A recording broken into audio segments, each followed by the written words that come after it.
ஃபே கத்துற சத்தத்தை கேட்டு வெயின் முழிச்சுக்கிறான். ஆனா ரூ வெயின் காலில் ஒரு ஸ்பேனரால அடிச்சுட்டு ஃபே மூஞ்சிலேயே ஒரு குத்து குத்திட்டு பையோட ஓடிடுறான். வெயின் ஒரு ஷார்ட் கன்னை எடுத்துக்கிட்டு கால் நொண்டிட்டே சுரங்க பாதை வழியா அவ பின்னாடியே துரத்திட்டு போறான். அவளுக்கு குதிரை லாயத்து வழியா ஒரு மேல போற கதவு கிடைக்குது. வெயின் அவளை சுட்டுக்கிட்டே துரத்தினாலும் ரூ தப்பிச்சு ஓடிடுறா. ரூ ஓடிட்டு இருக்கும்போது லோரியோட பாய் ஃப்ரெண்ட் ஹார்லி குதிரையில வந்து அவளை துரத்தி கைரால கட்டி இழுக்கிறான். ஹார்லி அவளை அப்படியே லோரியோட பண்ணைக்கு இழுத்துட்டே போறான். திடீர்னு ஜி அரை மைல் தூரத்துல இருந்து ஹார்லிய ஸ்னைப்பரால சுட்டு தள்ளுறான். ஜி ரூவை பார்த்து எழுந்து ஓடு அப்படின்னு கத்துறான். ஹார்லி வெயினை கூப்பிட்டு கத்தும்போது ரூ பைய எடுத்துக்கிட்டு ஜியோட ட்ரக்குக்கு ஓடிடுறா. 2 பேரும் கத்தி கொண்டாடிக்கிட்டே பாலைவனத்துல இருந்து பயங்கர வேகமா ட்ரக்ல கிளம்பி போறாங்க. கேசியும் மேடியும் நேட்டோட மரணத்துக்கு அப்புறம் செம ஷாக்ல ஒரு டைனர்ல இருக்காங்க. கேசி சாப்பிட்டுட்டு இருக்கா. ஆனா மேடி ரொம்ப உடைஞ்சு போய் நான் இப்ப என்ன பண்ணுவேன் அப்படின்னு கேசிட்ட கேக்குறா. கேசி மேடி பக்கத்துல உட்காந்து நம்ம 2 பேரும் சேர்ந்து இதை பார்த்துக்கலாம்னு சொல்றான். கடைசியா ரூ ஆலமோவோட திருட்டு பொருட்களோட திரும்பி வரா. ஆலமோ ரூவை பார்த்து உன்னை நினைச்சு பெருமையா இருக்கு அப்படின்னு சொல்றாரு. அப்புறம் ஒரு ட்ரிங்க் ரெடி பண்ணிட்டே நீ சொன்னது கரெக்ட் தான், நம்ம 2 பேரும் ஒரு காரணத்தோட தான் மீட் பண்ணிருக்கோம்னு சொல்றாரு. 2 பேருக்கும் கோகூத்தி கொடுக்கறாரு. அப்படியே ஒரு பெர்கோசெட் மாத்திரையை வெளியே எடுத்து இது என் முதுகு வலிக்கு தான் நான் போடுறேன்னு சொல்றாரு. லோரியை ஈஸியா காலி பண்ணிடலாம், ஆனா அதுக்கு பதிலா பிகேட்டி ஹேண்டில் பண்ற டீல்ல 50-50 பார்ட்னர்ஷிப் வச்சுக்கலாம்னு ஆலமோ ஐடியா கொடுக்கறாரு. ரூ அந்த மாத்திரையை பார்த்துட்டு எனக்கு இதெல்லாம் முன்னாடி ரொம்ப பிடிக்கும் அப்படின்னு சொல்லிட்டு மாத்திரையை போட்டுக்கிறான். ஆலமோ ரூவுக்கு ஒரு வாரம் லீவ் தந்து கூடவே காசும் இன்னும் கொஞ்சம் மாத்திரைகளும் தராரு. அப்படியே பாடருக்கு அந்த பக்கம் ஆம்புலன்ஸ்ல ஃபென்டானில் ட்ரக்ஸ் ஏத்திக்கிட்டே இருக்கிறாங்க. லோரியோட ஆள் அங்க கோக் குடிச்சிட்டு இருக்கான். அந்த 2 பேஷண்ட்டையும் கூட்டிட்டு வரதுக்காக லோரியோட ஆள் உள்ள போகும்போது பிஷப் மாடியில இருந்து இதையெல்லாம் நோட்டமிடுறான். லோரியோட ஆள் வெளியே வரும்போது அவனோட கோக் பாட்டில காணோம். பிகேட்டி நீ குடிச்சு முடிச்சிட்டேன்னு நினைச்சிட்டேன், சாரிப்பா அப்படின்னு சொல்றாரு. பிகேட்டி அந்த பொண்ணுங்களை பாடரை தாண்டி கூட்டிட்டு போறாரு. கடவுள் கொடுத்ததுல இந்த பொண்ணுங்களுக்கு திருப்தி இல்ல, அதான் சர்ஜரி பண்ணிக்க வந்தாங்க அப்படின்னு சொல்றாரு. இதுதான் அந்த ட்ரக் டீலுக்கான கவர் ஸ்டோரி. ஒரு வழியா அவங்க பாடரை தாண்டி அமெரிக்காவுக்குள்ள வந்துடுறாங்க. ரூ அலி கூட உட்காந்து ஒரு பழைய படம் பார்த்துட்டு கடவுளை பத்தியும் சொர்க்கத்தை பத்தியும் பேசிட்டே இருக்கா. இன்னொரு பக்கம் லோரியோட வீட்டுல ஹார்லியும் வெயினும் அடிபட்ட வலியால துடிச்சிட்டு இருக்காங்க. ஃபே அவங்களுக்கு கொஞ்சம் ட்ரக்ஸ் கொண்டு வந்து தரா. லோரிக்கு ஆம்புலன்ஸ்ல இருந்து ஒரு கால் வருது, அவங்க இன்னும் ஒரு 30 நிமிஷத்துல வந்துடுவாங்கன்னு சொல்றாங்க. அந்த ட்ரக்ஸை போட்டுக்கிட்ட வெயினுக்கு டக்குன்னு லூஸ் மோஷன் ஆயிடுது. ஃபே அவன் கிட்ட ஒருவேளை இந்த ட்ரக்ஸ் போலியா இருக்குமோ அப்படின்னு சொன்ன உடனே தான் இது முழுக்க முழுக்க ஒரு செட்டப் அப்படிங்கிறது வெயினுக்கு புரியுது. லோரி படம் பார்த்துட்டு இருக்கும்போது ஒரு ஒத்த கால் நாய் குறைக்குது. அவங்களோட புது பறவைகளும் கத்த ஆரம்பிக்குது. அங்க ஏதோ தப்பா நடக்குதுன்னு எல்லாருக்கும் புரிய ஆரம்பிக்குது. ஃபேவும் வெயினும் டக்குன்னு வெளியே ஓடி வந்து ஒரு குதிரை மேல ஏறி தப்பிச்சு போறாங்க. அதே நேரத்துல அந்த ஆம்புலன்ஸ் லோரியோட பண்ணைய நோக்கி போயிட்டு இருக்கு. மிருகங்க கத்துற சத்தத்தை கேட்டு மிரண்டு போன லோரி அந்த ஆம்புலன்ஸையே பாக்குறாங்க. அங்க ஒரு ஆடு கத்துறத பார்த்துட்டு பிகேட்டிக்கும் ஏதோ தப்பா நடக்குதுன்னு புரியுது. அவ்வளோதான், ஜிடிஏ கேம்ல 5 ஸ்டார் போலீஸ் வர மாதிரி ஹெலிகாப்டர் கார் பட்டாளம் மொத்தமா சுத்தி வளைச்சு போதைப் பொருள் தடுப்பு பிரிவு லோரியோட பண்ணைக்குள்ள புகுறாங்க. லோரி என்னால ஜெயிலுக்கு எல்லாம் போக முடியாது அப்படின்னு சொல்லிட்டு கோவமா அங்கிருந்து கிளம்புறாங்க. மத்த எல்லாரும் என்ன பண்றதுன்னு தெரியாம செம பயத்துல அலறாங்க. பிகேட்டியும் அந்த ஆம்புலன்ஸுக்கு பின்னாடி இருந்த பொண்ணுங்களும் அரெஸ்ட் ஆகிடுறாங்க. ஹார்லி மெதுவா ஜன்னலை நோக்கி நடக்கிறான். அந்த ஒத்த கை ஆளு ஒத்த கால் நாயை பார்த்து இப்ப என்ன பண்ண போறடா தம்பி அப்படின்னு கேக்குறான். அப்புறம் அவன் சரணடையலான்னு முடிவு பண்ணிடுறான். லோரி மாடிக்கு போய் ஒரு கயிறை கட்டிட்டு அங்கிருந்து குதிச்சு தூக்கு போட்டு செத்துடுறாங்க. டிஇஏ ஆளுங்க ஆம்புலன்ஸ் கதவை திறந்து பார்க்கும்போது அங்க ட்ரக்ஸ்க்கு பதிலா ஒரு செத்த எலிதான் இருக்கு. பிஷப் அந்த கோக் பாட்டிலோட ஆம்புலன்ஸை ஓட்டிக்கிட்டு ஆலமோவோட வீட்டுக்கு போயிட்டு இருக்கான். எல்லா ட்ரக்ஸையும் பார்த்த ஆலமோ இன்னைக்கு நைட் பார்ட்டி அண்ட் ட்ரீட்டோட அப்படின்னு சொல்றாரு. ஒரு டிஇஏ போலீஸ்காரன் பிக் எட்டிக்கிட்ட ஆலமோ கேட்டதா சொல்லு அப்படின்னு சொல்றாரு. அதுக்கு பிக் எட்டி நான் இந்த தொழிலையே விட்டுட்டேன்பா அப்படின்னு சொல்லிடுறாரு. இதுக்கிடையில ஹைவேல ஃபே லிஃப்ட் கேட்டுட்டே இருக்கா. ஒரு கார் வந்து நின்ன உடனே வெயினும் ஃபேவும் சேர்ந்து அந்த காரை மிரட்டி பறிக்கிறாங்க. ரூ அலி கூடவே தங்கி இருக்கா. அவரோட சோஃபால படுத்துட்டு இருக்கா. அலியாவ கிட்ட நீ இங்க எவ்வளவு நாள் வேணாலும் தங்கிக்கலாம்னு சொல்றாரு. அடுத்த நாள் காலையில சூரியன் உதயமாகுது. அலி முழிச்சு எழுந்து ஒரு சிகரெட்டை பத்த வைக்கிறாரு. அப்புறம் ரூவை பார்க்க போறாரு. அவங்க டிவியை பார்த்துட்டே பிரேக்ஃபாஸ்ட் சாப்பிட்டுட்டே இருக்கான். நியூஸ்ல ஃபெஸ் பார்க்கோர் பண்ணி ஜெயில இருந்து தப்பிச்சுட்டதா ரூ பார்க்கறான். உடனே ரூ ஃபெஸ் எங்க இருக்கான்னு எனக்கு தெரியும் அப்படின்னு சொல்லிட்டு அவனை தேடி கிளம்புறான். அலி டேபிள் மேல இருக்கிற அந்த மாத்திரை பாட்டில பாக்குறாரு. ஃபெஸ் முன்னாடி வேலை பார்த்த கடைக்கு ரூ காரை ஓட்டிட்டு போறான். அப்படியே அவளும் ஃபெஸ்ஸும் ஒரு புல்வெளியில ஒன்னா ஸ்மோக் பண்ணிட்டு இருந்த பழைய ஞாபகம் அவளுக்கு வருது. அங்க போலீஸ் ஒரு பிளாக்கெட் போட்டு ஃபெஸ் தேடிட்டு இருக்கிறாங்க. ரூவோட வீட்டுக்கு போற வழிய போலீஸ் மறிச்சு நிக்கிறாங்க. இங்க நிலைமை சரியில்லை, நீ வீட்டுக்கு போக முடியாது அப்படின்னு அவகிட்ட ஸ்ட்ரைட்டா சொல்லிடுறாங்க. ஆனா ரூ அந்த போலீஸ் டேப்பை தாண்டி ஃபெஸ் அப்படின்னு கத்திக்கிட்டே ஓடுறான். போலீஸ்காரங்க கிட்ட இருந்து தப்பிக்கிறதுக்காக ஒரு வீட்டு கூரை மேல ஏறி குதிக்கிறான். அவளோட பழைய வீட்டுக்கு போய் ஜன்னல் வழியா உள்ள ஒளிஞ்சு புகுறான். அங்க இருக்கிற செடிகளை எல்லாம் பார்த்து ஆசையா அதை தடவி மண்ணை தொட்டு பார்க்கறான். மெதுவா அந்த வெறிச்சோடிய வீட்டுக்குள்ள நடந்து போய் கார்னர்ல எட்டி பார்க்கறா. அங்க அவ அம்மா பைபிள் படிச்சுட்டு இருக்கிறாங்க. அவ அம்மாவும் அவளை பார்த்து சிரிச்சுட்டு கைய நீட்டுறாங்க. ஆனா நிஜத்துல ரூ அங்க இல்லவே இல்லை. அவ அலியோட அபார்ட்மெண்ட்ல சோபால படுத்துக்கிட்டு மூச்சு திணறிக்கிட்டே அவ அம்மா அவளை பாசமா கட்டிப்பிடிக்கிற மாதிரி கற்பனை பண்ணிட்டு கைய நீட்டிட்டு இருக்கா. அடுத்த நாள் காலையில சூரியன் உதயமாகுது. அலி முழிச்சு எழுந்து ஒரு சிகரெட்டை பத்த வைக்கிறாரு. அப்புறம் ரூவை பார்க்க போறாரு. அவ இன்னும் சோபால படுத்துட்டு இருக்கா. ஆனா அவ தூங்கல. அவ இறந்துட்டான்ற கசப்பான நிஜம் அலிக்கு புரியுது. அவ தலைய தொட்டு கடவுளே இவ ஆத்மாவுக்கு சாந்திய கொடு அப்படின்னு வேண்டுகிறாரு. அப்புறம் அந்த மாத்திரை பாட்டில பாக்குறாரு. அது என்ன மாத்திரைன்னு டெஸ்ட் பண்ணி பாக்குறதுக்காக அந்த பெர்கோசெட்ல இருந்து ஒரு சாம்பிள் எடுக்கிறாரு. அந்த டிஃபெண்ட் டெஸ்ட்ல ஃபென்டானில் கலந்திருக்கிறது. பாசிட்டிவ்னு வந்த உடனே அலி கோவத்துல டேபிள் மேல கைய ஓங்கி குத்துறாரு. அப்புறம் ரூவோட அம்மாவுக்கு கால் பண்ணிட்டு அவரோட இறந்தவர்களுக்கான புத்தகத்துல ரூவோட பேரையும் எழுதுறாரு. ரூ பெனட். நவம்பர் 2024. சில மாசங்களுக்கு அப்புறம் அலி ஒரு குரூப் மீட்டிங்குக்கு போய் இந்த போதை பழக்க அடிமைத்தனத்தை பத்தி பேசுறாரு. ஒரு அடிக்டோட வலியை நம்மால புரிஞ்சுக்க முடியுதுன்னா ஒரு ட்ரக் டீலரோட சூழ்நிலையையும் புரிஞ்சுக்க முடியும்னு நான் நினைச்சேன். ஆனா இப்ப அவரு தன் முடிவை மாத்திக்கிட்டாரு. ஒருவேளை நிஜமான நோயே ஜனங்களுக்கு எது சரி எது தப்புன்னு தெரியாம போனதுதான். சின்ன பசங்களுக்கு ட்ரக்ஸ் வித்தா அவங்க கெட்டவங்க தான் அப்படின்னு ஸ்ட்ரைட்டா சொல்றாரு. முக்கியமா இந்த ஃபென்டானில் ட்ரக்ஸ் இங்க வந்து சேர்றதுக்கு காரணமா இருக்கிற எல்லாரையும் போட்டு தாக்குறாரு. ரூவை இழந்த சோகத்துல அலி மறுபடியும் குடிக்க ஆரம்பிச்சிடுறாரு. அலி, எனக்கு ஆளுங்களை இழந்து இழந்து சோர்வாகிடுச்சு. இந்த மாதிரி டைனர்ல உட்காந்துட்டு பசங்களுக்கு ஹெல்ப் பண்ணி என் உயிரையே கொடுத்து பேசுறதெல்லாம் இதோட முடிஞ்சது. நான் இனிமே இதை பண்ண போறது இல்லை அப்படின்னு சொல்றாரு. இப்ப அவருக்கு இந்த உலகம் ரெண்டே விஷயமா தான் தெரியுது. ஒண்ணு நீ நல்லவனா இருக்கணும், இல்ல கெட்டவனா இருக்கணும், அவ்வளவுதான். மக்களுக்கு சேவை பண்றதுக்கு அவர் ஒரு புது வழியை கண்டுபிடிக்க போறாரு. அது என்னன்னா ஒரு ஷார்ட்கன்னோட பேரலை அறுத்து ரெடி பண்றதுதான்.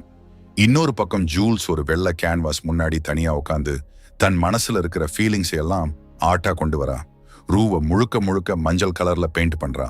அவ அழுதுகிட்டே ரூ எப்படி இருந்தாலோ அப்படி மட்டும் இல்லாம ஒருவேளை ரூ எப்படி இருக்கணும்னு ஆசைப்பட்டாலோ அந்த மாதிரி பெயிண்ட் பண்றா. எல்லிஸ் அங்க வந்து அவ தலையில கிஸ் பண்ணிட்டு காப்பி குடிக்கிறாரு. ஜூல்ஸ் தான் வரைஞ்ச பெயிண்டிங்கையே உத்து பார்த்துட்டு இருக்கா. கேசி அவளோட வீட்டை ரெடி பண்ணிட்டே இருக்கா. அவங்க கிட்ட ஒரு பிளான் இருக்கு. அந்த இடத்த ஒரு இன்ஃப்ளூயன்சர் அல்லது ஒன்லி ஃபேன்ஸ் ஹவுஸா மாத்தணும். ஆனா அதுக்கு ஒரே ஒரு விஷயம் தான் குறைவா இருக்கு. அது ஒரு ஸ்டோரி டெல்லர். அதனால கேசி லெக்ஸி கிட்ட தங்களோட சேர்ந்து வேலை செய்ய முடியுமான்னு கேக்குறா. அப்புறம் கேசி ஒரு பண கவரை எடுத்து லிப்ஸ்டிக்கால கிஸ் பண்ணி அதை மேடி கிட்ட கொடுக்கறா.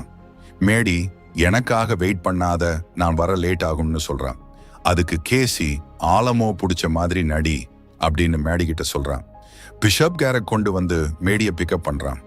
அவங்க கார்ல போயிட்டு இருக்கும்போது மேடி அவனோட நாய் ஸ்னோஃப்லேக்க பத்தி பேசிட்டே இந்த உலகத்துல கொஞ்சம் கூட கருணையே இல்லாம போயிடுச்சு அப்படின்னு ஃபீல் பண்றான். இன்னொரு பக்கம் வீட்டுல நேட் என்னைக்குமே திரும்பி வரமாட்டாரா அப்படின்னு லெக்ஸி கேட்கிறா. கேசி தன் லைவ் ஸ்ட்ரீமுக்காக மேக்கப் பண்ணிட்டே எனக்கு அதை பத்தி எல்லாம் நினைச்சு பார்க்கவே பிடிக்கலன்னு சொல்றான். அப்புறம் லெக்ஸி கேசி கிட்ட நீ என்னக்காவது பைபிள் படிச்சிருக்கியா அப்படின்னு கேட்கிறா. முக்கியமா அவ ரூ சோஃபால விட்டுட்டு போன பைபிளை பத்தி தான் ரொம்ப யோசிச்சுட்டு இருக்கா. ரூ இறந்து 1 மாசத்துக்கு அப்புறம் லெக்ஸி அந்த பைபிளை சோஃபால இருந்து எடுத்து ஷெல்ஃப்ல வச்சிருக்கா. அப்புறம் ஒரு வழியா அதை படிச்சு பார்த்தப்பதான் அவளுக்கு அது ரொம்ப பிடிச்சிருக்கு. ஏன்னா அதுல பயங்கர வன்முறையும் செக்ஸும் நிறைய இருந்திருக்கு. இதை கேட்டு ஷாக்கான கேசி, என்னது புதுசா ஏதாவது பைபிள் வந்திருக்கா அப்படின்னு கேட்கிறா. அதுக்கு லெக்ஸி, இந்த பைபிள் தான் எனக்கு ஒரு விஷயத்தை புரிய வச்சது. அதாவது சில விஷயங்கள் நடந்ததுக்கு நான் காரணம் இல்லை, குறிப்பா ரூ செத்து போனதுக்கு தான் காரணம் இல்லைங்கிறத அவ புரிஞ்சுக்கிட்டா.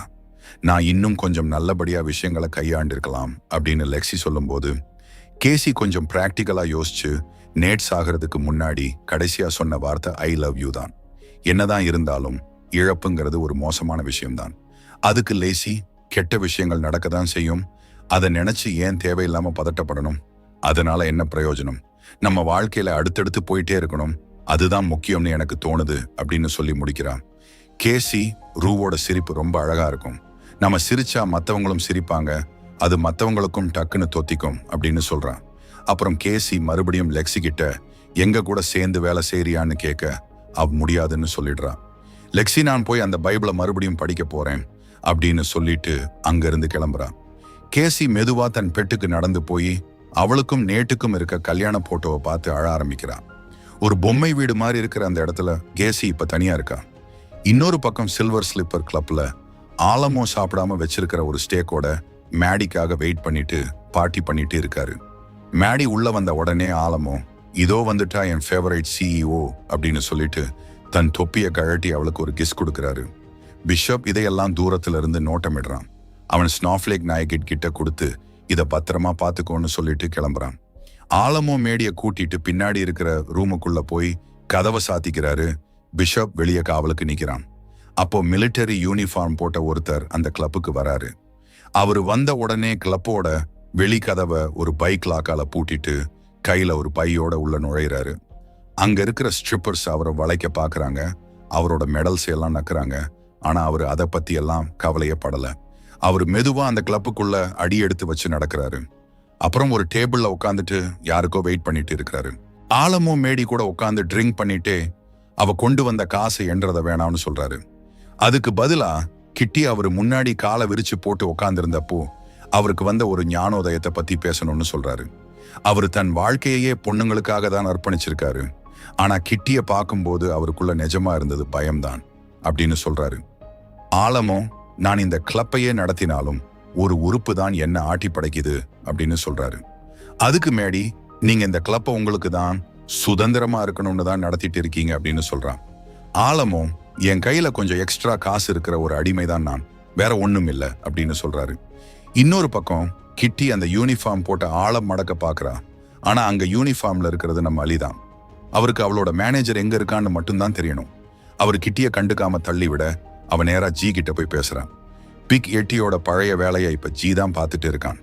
அலிய பார்த்த உடனே ஜி தன் துப்பாக்கி எடுத்துக்கிட்டு அந்த யூனிஃபார்ம் போட்ட ஆழம் மிரட்ட போறான். ரூம்குள்ள ஆலமோ தன் அமெரிக்க கனவை பத்தி பேசிட்டு இருக்காரு. தனக்கு ஒரு வீடு வேணும், அப்புறம் மேடி கூட சேர்ந்து 4 அழகான சாக்லேட் கலர்ல குழந்தைங்க வேணும். வெளியே அலி ஜி கிட்ட நான் ரூவோட ஃப்ரெண்ட் அப்படின்னு சொல்றாரு. உடனே ஜி அங்க இருக்கிற மத்த ஆளுங்களுக்கு ஒரு சிக்னல் கொடுக்கறான். ரூ இப்போ இங்க வேலை செய்யலன்னு ஜி சொல்றான். அலி இந்த இடம் ஆலமோவோட தான்னு கேட்டுக்கிட்டே தன் ஷார்ட் கண்ணை வெளியே எடுக்கிறாரு. அலி ஜியை உட்கார வச்சு இந்த சில்வர் ஸ்லிப்பர் கிளப் ஆலமோவோடது தான் அப்படின்னும் அவரு இப்ப கிளப்புக்குள்ளதான் இருக்கான்னு உண்மையை ஒத்துக்க வைக்கிறாரு. அப்புறம் ரூவுக்கு என்ன ஆச்சுன்னு அலி கேட்க அவ ஃபென்டானில் ஓவர்டோஸ் ஆகி செத்துட்டா, ஆனா அது எப்படின்னு எனக்கு தெரியாதுன்னு ஜி சொல்றான். அலி அந்த மாத்திரை பாட்டிலை வெளியே எடுக்கிறாரு. உடனே ஜி தன் துப்பாக்கி எடுக்க பாயிறான். ஆனா அலி அவனை சுட்டு தள்ளுறாரு. அப்படியே அங்க இருந்த ஆலமோவோட மத்த ஆளுங்களையும் அலி சுட்டு வீழ்த்துறாரு. அப்புறம் ஆலமோ வெளியே வாடான்னு கத்துறாரு. ஆனா ஆலமோ ஒரு பக்கம் மட்டும் தெரியற மிரருக்கு பின்னாடி ஒளிஞ்சிருக்காரு. பிஷப் தன் துப்பாக்கில குண்டு இருக்கான்னு செக் பண்ணிக்கிறான். ஆலமோ டக்குன்னு வந்து அலிய கீழே தள்ளிட்டு மேடிய பணைய கைதியா பிடிச்சுக்கிறாரு. அப்போ பிஷப் அவர்கிட்ட துப்பாக்கிய கொடுக்கறான். ஆலமோ அலி சுட்ட ரவுண்ட்ஸ கணக்கு வச்சிருக்காரு. அலிகிட்ட இன்னும் 3 குண்டு தான் பாக்கி இருக்கு. அலிக்கு நல்லா தெரியுது இன்னைக்கு நைட் நாம சாக போறோம்னு. ஆலமோ அலிய தொடர்ந்து வம்புக்கு இழுத்துட்டே நாம இதை பழைய காலத்து முறைப்படி நேருக்கு நேர் மோதி தீர்த்துக்கலாம்னு சவால் விடுறாரு. அலி தன் ஷார்ட் கண்ணை கீழே இறக்குறாரு. ஆலமோ உன்னை யார் அனுப்புனதுன்னு கேட்க அலி என்ன ரூ தான் அனுப்புனா அப்படின்னு பதில் சொல்றாரு. மேடிக்கு அது காதுல விழுது. அப்போதான் ஆலமோவுக்கு நாம ஏதோ பெரிய பஞ்சாயத்தை தீர்க்க வேண்டியிருக்குன்னு புரியுது. ஆலமோ கிட்டிட்ட சொல்லி முக்கால்வாசி காலியான ஒரு ஷாம்பெயின் பாட்டில எடுத்துட்டு வர சொல்றாரு. மீதி இருக்கிற ஷாம்பெயினை குடிச்சிட்டு அலிக்கும் கொடுக்கறாரு. ஆனா அலி எனக்கு குடிக்கிற பழக்கம் இல்லைன்னு சொல்லிடுறாரு. அந்த பாட்டிலை உருட்டி விட்டு அது உடையும் போது 2 பேரும் டக்குன்னு துப்பாக்கி எடுத்து சுடணும். இதுதான் பிளான். ஆலமோ ஏமாத்தக்கூடாது, ஓகேவான்னு சொல்லிட்டு ஒரு சின்ன கவுண்டவனுக்கு அப்புறம் பாட்டில பார் டேபிள் மேல உருட்டி விடுறா. ஆனா ஆலமோ சொன்னபடி கேட்காம சீட்டிங் பண்ணி பாட்டில் உடையறதுக்கு முன்னாடியே துப்பாக்கி எடுத்துடுறாரு. ஆனா அவரோட துப்பாக்கியில குண்டுகளே இல்ல. பிஷப் தான் அவருக்கு தெரியாம துப்பாக்கியில இருந்த குண்டுகளை எல்லாம் உருவி இருக்கான். ஆலமோ பிஷப்பை பார்த்து உன்னை நரகத்துல வச்சு பாத்துக்கிறேன்னு சொல்றாரு. அடுத்த செகண்டே அலி தன் ஷாட்கன்னால ஆலமோவை 2 தடவை சுட்டு அங்கேயே காலி பண்ணிடுறாரு. பிஷப் தான் துப்பாக்கில இருந்து எடுத்த குண்டுகளை எல்லாம் தரையில இருக்கிற ரத்தத்துல போட்டுட்டு கடவுள் மன்னிப்பாராக அப்படின்னு சொல்றான். அலி கிளம்பும் போது மேடிய பார்த்து உன்னை வீட்டுல டிராப் பண்ணவான்னு கேட்கிறான். கடைசியா பிஷப் அந்த ஸ்னாஃப்லேக் நாயை ஒரு கேரியர்ல எடுத்துக்கிட்டு மேடி மற்றும் கிட்டி கூட அங்கிருந்து கிளம்புறான். கொஞ்ச நாள் கழிச்சு ரூ முன்னாடி சொன்ன அந்த கிறிஸ்டியன் பண்ண வீட்டுக்கு அலி போறாரு. அங்க இருக்கிறவங்க கிட்ட தான் ரூவோட அப்பான்னு சொல்றாரு. ரூ கூட ரொம்ப க்ளோஸ் ஆன டெய்ஸின்ற பொண்ணு ரூவை பத்தி கேட்க அலி அவ இப்ப ஒரு நல்ல இடத்துல நிம்மதியா இருக்கா அப்படின்னு சொல்றாரு. அலி தன் பேரை மார்ட்டின்னு அறிமுகப்படுத்திக்கிட்டு அந்த வீட்டுக்குள்ள நுழையிறாரு. அப்புறம் அலி குதிரை லாயத்துக்கு போறாரு. அங்க இருக்கிற ஒரு சின்ன பொண்ணு அலிகிட்ட ஒரு பசுமாட்டை காட்டி இது 3 மாசத்துக்கு முன்னாடிதான் ஒரு கண்ணுக்குட்டி போட்டுச்சு அப்படின்னு சொல்றான். எல்லாரும் சாப்பாட்டுக்கு முன்னாடி வேண்டதுக்காக மார்ட்டின் கிட்ட கேக்குறாங்க. அலி அன்னைக்கு சாப்பாட்டுக்கு முன்னாடி துக்கத்துல உடைஞ்சு போய் பலவீனமா இருக்கிறவங்களுக்காக வேண்டிக்கிறாரு. வேண்டிக்கிட்டே இருக்கும்போது அவருக்கு அழுகை வருது. அப்படியே நன்றி ரூன்னு சொல்றாரு. அவங்க எல்லாரும் முன்னாடி ரூ உட்கார்ந்திருந்த அந்த காலியான நாற்காலியையே பாக்குறாங்க. அலி அவளோட நினைவுகள் எப்பவும் ஒரு ஆசீர்வாதமா இருக்கட்டும் அப்படின்னு சொல்றாரு. அப்போ அந்த டேபிளோட எண்டுல ரூ உட்கார்ந்திருக்கா. ரூ அலிய பார்த்து கண்ணீரோட அப்படியே ஒரு சின்ன புன்னகை செய்றா. ஒரு வழியா அவளுக்கு ஒரு நிம்மதி கிடைச்சிருச்சு.